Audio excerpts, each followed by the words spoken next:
Welcome, fools. I'm Asit Sharma, Senior Analyst and Lead Advisor at The Motley Fool.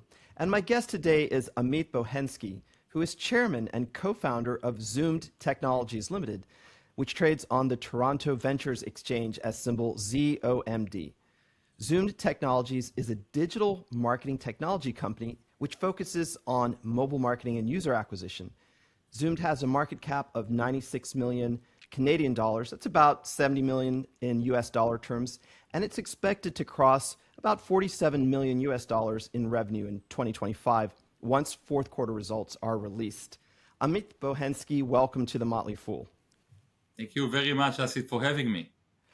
Okay, Amit, I have to confess that at the outset, I looked at your business and I was really intrigued by the opportunities, but also curious about the risks.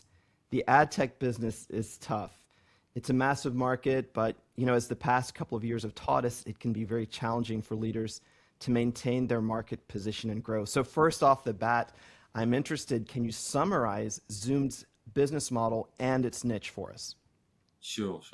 So what Zoom does on a nutshell is help different big brands to get more paying clients. So in the end of the day, we are being measured on how many new paying clients I'm getting to my customers. So if I grow in revenues as a company, this means I achieve the goal. We are measured only on paying clients. We don't have services, we don't have an onboarding process, we don't have a learning curve. It's show me the money. It's a performance-based company that is using a machine learning technology with several moats in it that allows us to be unique. Maybe we can explain about it in a second. Big brands are joining us, and once they join to us, we help them to explore different parts of the internet and fetch more clients on areas that they are not marketing yet. So that's on a nutshell what we do. We get paid per client that is coming to their company and joins. There are different ways to measure it empirically on a very accurate way, where is a client that joined and which is not. Okay, so basically you are, I think of you as like a demand-side advertising platform. Not only that, because you provide this performance layer on top. What's interesting about your company is you have I think you call it unified platform, a UA platform.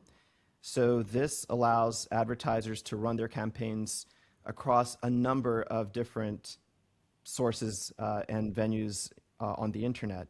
So basically, I think of you as centralizing the purchase of advertising. And also you're focused on the mobile market. Is that correct? Yes, we are focused mainly on the mobile market. We are mobile first. When I take any type of a client that we talk to, those are very big companies usually, they already have a marketing team. So we are not competing with those marketing teams that will usually do what you might call the walled gardens activity in marketing. So they will do the Facebooks, they will do the Meta, they will do the Google of the world. But what we do, we go to the open internet. The 50%, about that number, is what's happening to the marketing spend. It is every digital asset which is not a big social network. So it's all the publishers, it is different app networks, it's CTV, it's the possibility to use influencers. So when you come to a specific country, in a specific category, you need to choose the relevant assets that you want to market at. This means that you need to have an orchestration of different threads in order to get the best result to acquire those clients. So you need to have a brain that can, in a way, remember previous times of attempts in that category, in that geography, and then you need to be up to date, non-stop on the different type of new joiners of social networks or other type of digital feeds, because you want to do some type of an A/B test on behalf of the client. So we have like a pattern that we are trying non-stop A/B test. Think of us like a big exchange that integrates into it all the possible ad serving abilities that you can find out there.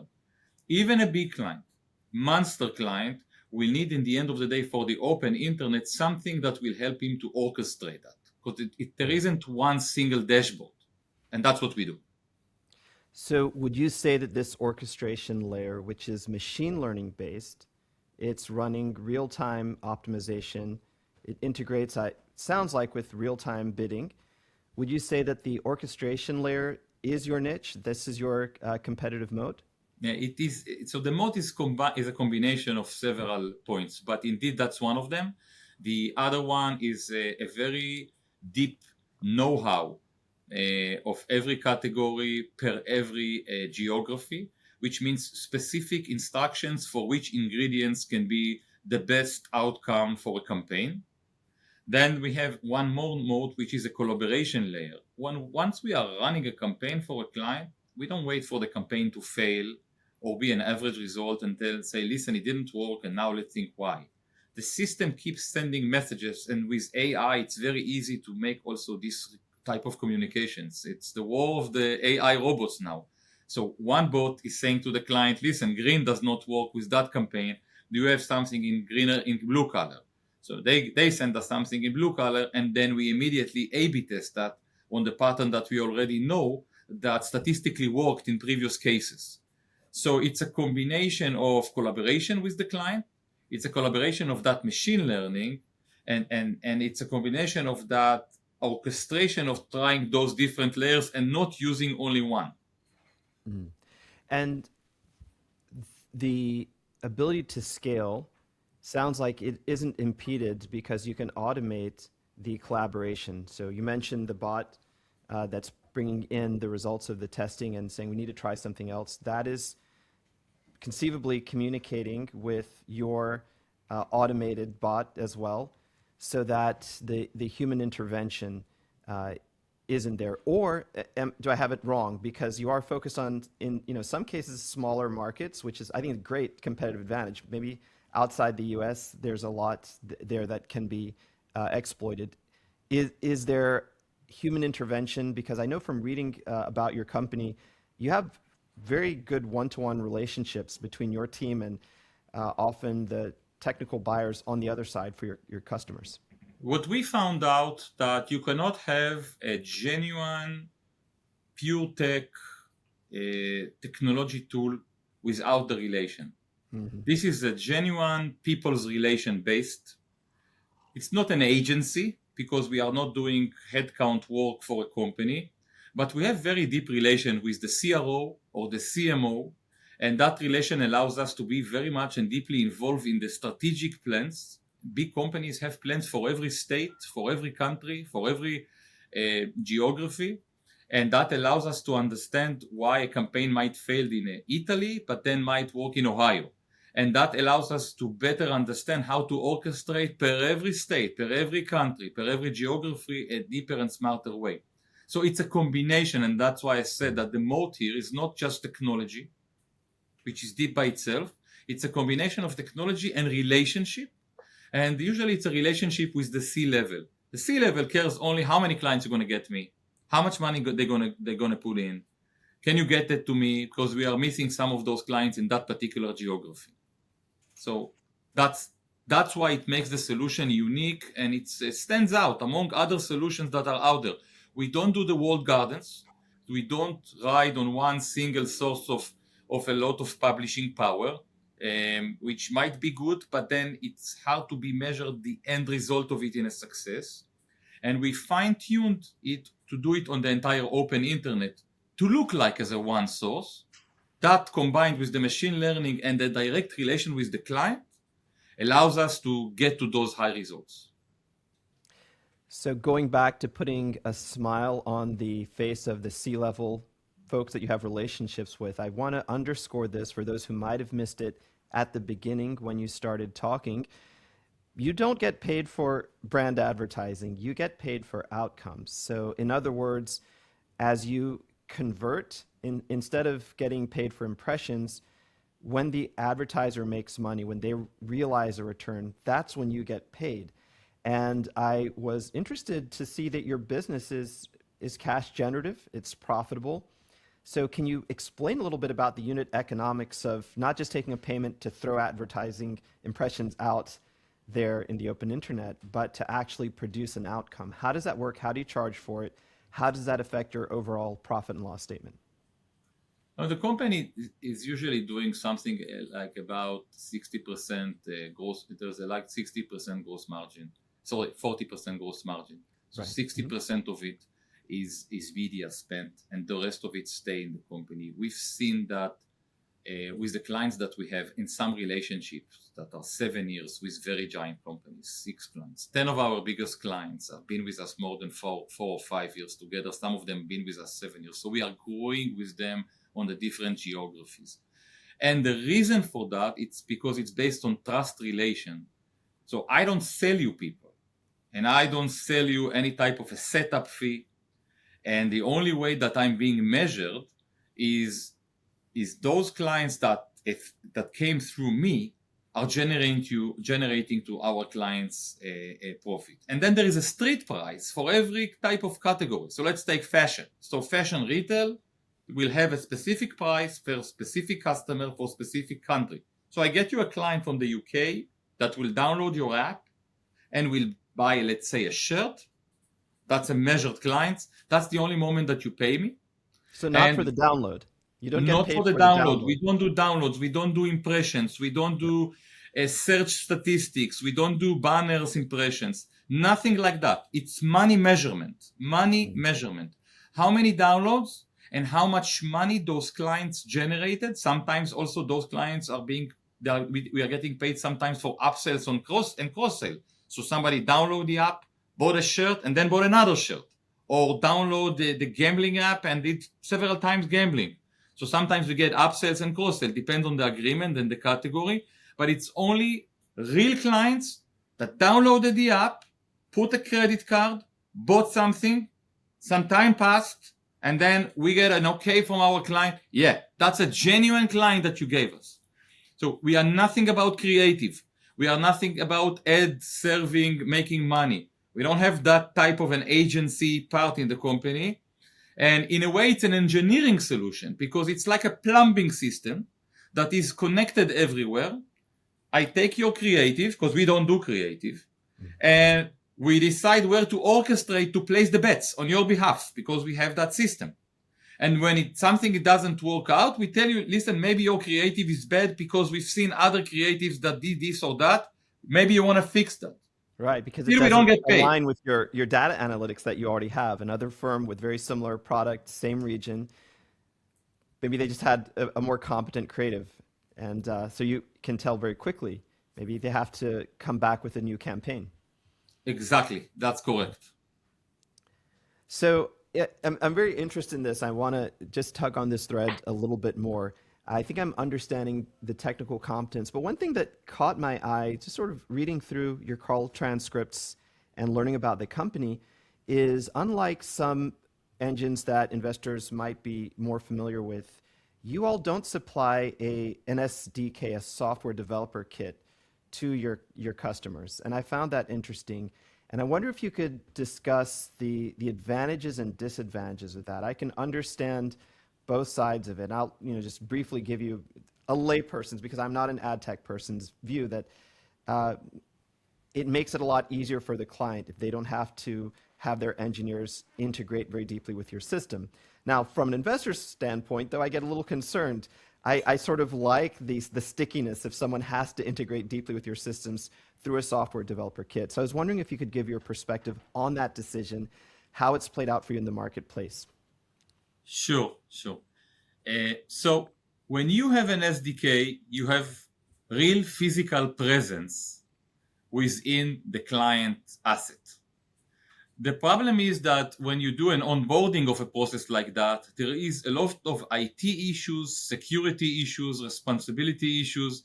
It will be very hard to grow and market this company. We've shown growth in this company for the last 10 quarters, one after the other. The fact that we did that is because we don't need to integrate. We don't need to do any setup. We get an access to the app of the client. There are special areas inside the app. It's called MMP. And that allows us to do different measurements on the app. We are like an observer to the app, having some chosen permissions that we are allowed to see. We don't know who is the person that downloaded a specific app, or what, but we know the actions that he did. That allows us to do further upsells or cross-sale. That ability makes a very accurate way of measurements between us and our client, because he comes with the app and he comes with that piece that is called MMP within inside his app. And any known app has an MMP inside it. It's a measurement tool that gives you some BI abilities and some security abilities that allows suppliers like ourselves to be able to integrate to it just to see it as an observer. We don't get the source code. We are not responsible for anything that is happening in the app.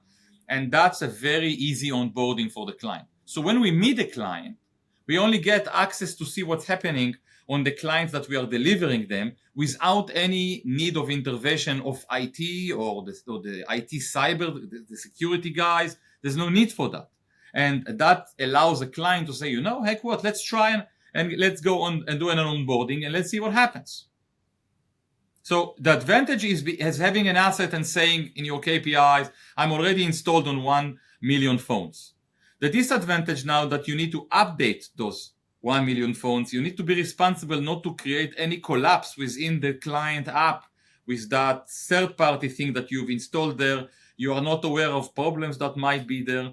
And there might be even disputes because your part is measuring something and the client part is measuring something. I like that. Yeah. The IP, however, is that you are installed in those phones. The advantage in not having that is that the onboarding process will cost you zero. The integration process will cost you zero. And if the client doesn't want you, you are right. He can get rid of you. But we are all about performance here. So we don't sell license. So the CRO likes that. I don't make you pay me. You pay me only upon delivery, and I don't force you to pay me because I'm installed on your phone or on your app. You pay me only if you've seen results that you approved.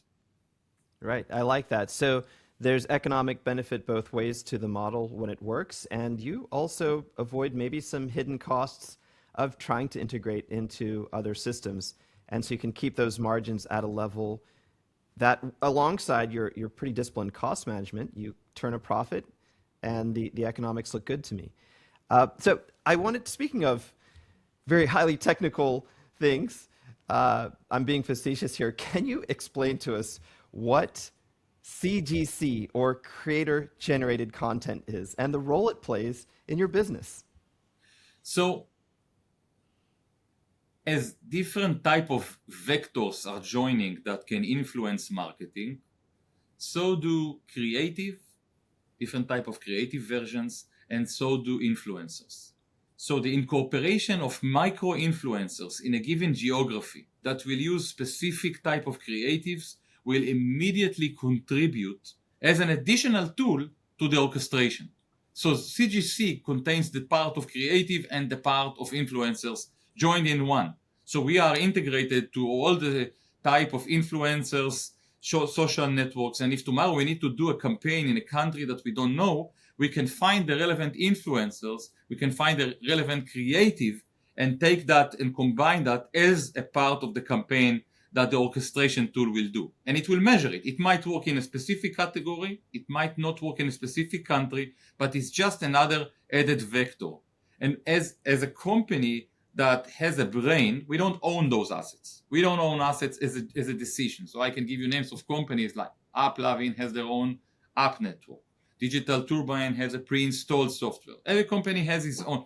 What Zoom decided to do is to be integrated to all of those networks, including CGC networks, including every vector, and just be able to get to choose. So we don't mind to pay a little bit more because they own the digital asset. But when tomorrow it becomes a ghost shopping mall and nobody comes to that particular shopping mall, we can move to the next one. Because the decision strategically here was, let's build an orchestration layer for the open internet, which is a hard place. It's like a zoo, different websites, different assets. You need to choose which category. We need to choose which country, much more harder decisions. And then the barrier to do it by yourself is harder. Right. I mean, this makes a lot of sense to me. And one thing that I want our viewers to understand, your company, and as mentioned before, you operate in many geographies outside the US. You're running, according to a graphic on your website, some 8,000 daily campaigns in Latin America, over 5,000 daily campaigns in Africa at this time.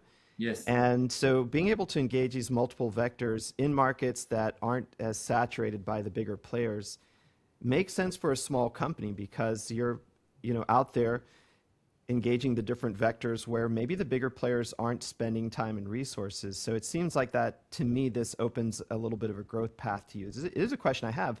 Again, I said at the outset, it's such a competitive industry. So this makes quite a bit of sense to me. I wanted to ask you just briefly about those customers.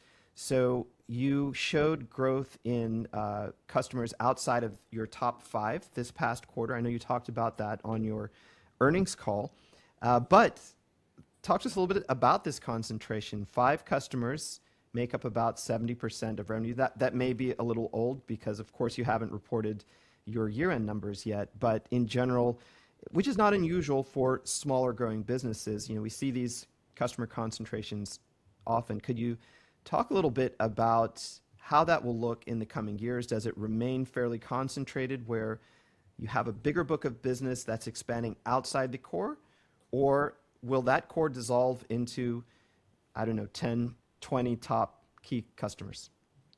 It's a very good question. So as the company evolves, we are onboarding more and more global clients. We are still growing in the hardest rate in Europe and North America, but indeed we are looking at those emerging markets that you just mentioned, and they are an amazing opportunity because even big brands don't know how to operate there. And since we use this orchestration tool, it allows us to do a lot of A/B tests and see what happens and what works and what's not. So that gives us the advantage. In terms of the concentration clients, I want first to refer to what means a big client. So imagine a client like a big e-commerce website, big company.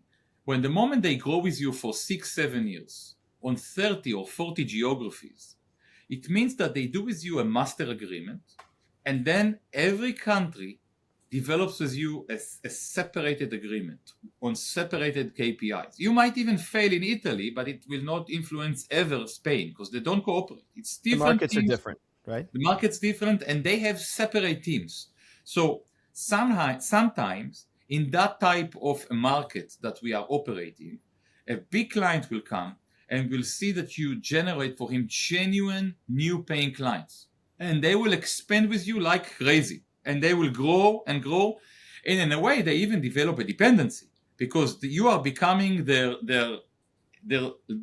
arm's length in the area that is open internet. They don't do that.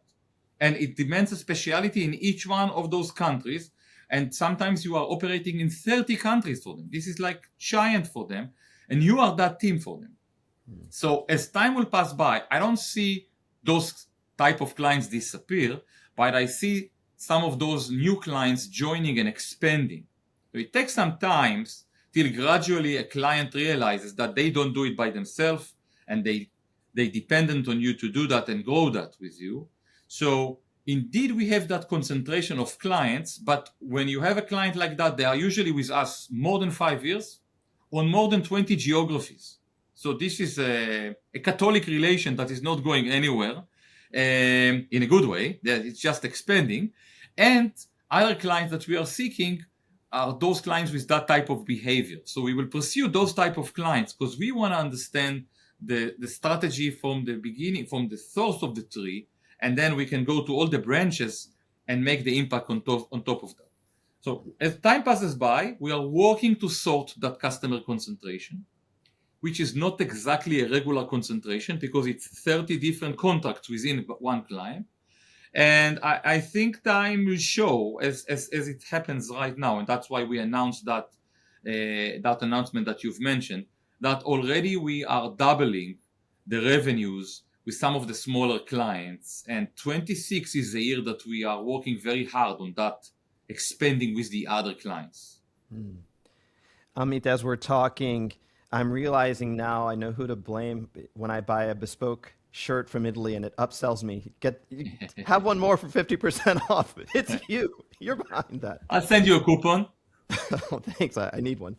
Okay, so I've asked you a lot of specific questions. We have a few minutes remaining. I want to ask you 2 big picture questions, general questions. So first is on opportunities. Where do you see the greatest opportunities in your company in the next few years as you grow? It could be a geographical answer. It could be a technology answer. And of course, the opposite of that. What are the risks that you see that an investor today in Zoomed should be aware of and should be considering? Okay, so let's start with the risks. Since we are not riding on the walled gardens, it means that we are not dramatically influenced in most cases from any type of regulation. So if Meta has a regulation, we are not impacted by that because we are not riding on that as a source to advertise on behalf of our clients. If one source that we use does not work in North America, we switch to the next source. So that's the advantage. The disadvantage always for a company like us is a recession.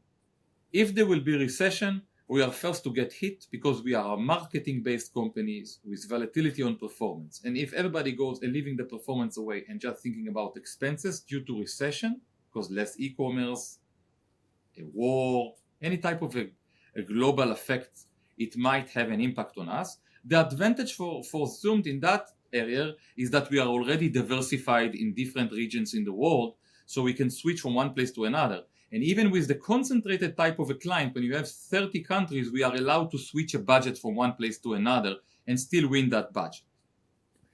In terms of strategy, this company right now is traded in the Toronto Stock Exchange. We do see very big opportunities for how to expand business-wise because what we do is very unique.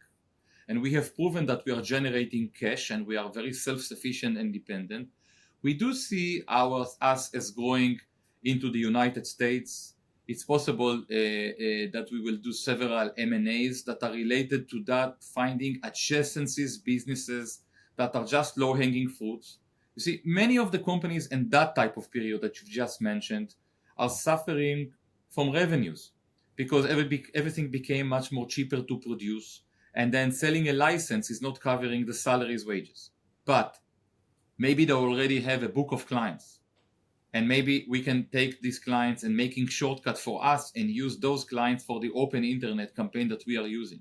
So strategy is expanding organically, unorganically by some M&As by buying books, mainly books of clients, and then looking at United States as North America as the next place to expand the company to. So you have just a few minutes left. And I wanted to ask you about the culture and also how that relates to your strategic input. If you can describe the culture that you've built there, and now as someone who is operating still as a co-founder chairman, so operating at the strategic level, what influence do you still exert on the culture? That's a very good question. This should have been the first one. So the people that started this company with me, been here with me for a decade.